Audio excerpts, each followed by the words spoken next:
ஆகரண்டத்து கயிறுந்துக்கா திக்கற்க கயிறுந்துக்கா ஓகி தேவோ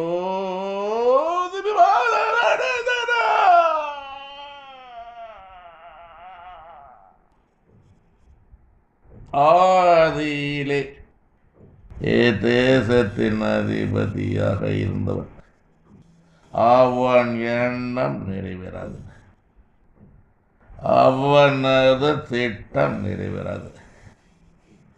தேசத்தின் அதிகாரம் அவனுக்கு கொடுக்கப்படாது. விளக்கம் என்னவென்றால், ஆதியிலே இத்தேசத்தின் அதிபதியாக இருந்தவன் 2018 2021 தமிழ்நாட்டு முதலமைச்சராக இருந்தவர் யார்? எடப்பாடி பழனிசாமி. அவன் எண்ணம் நிறைவேறாது, அவன் திட்டம் நிறைவேறாது.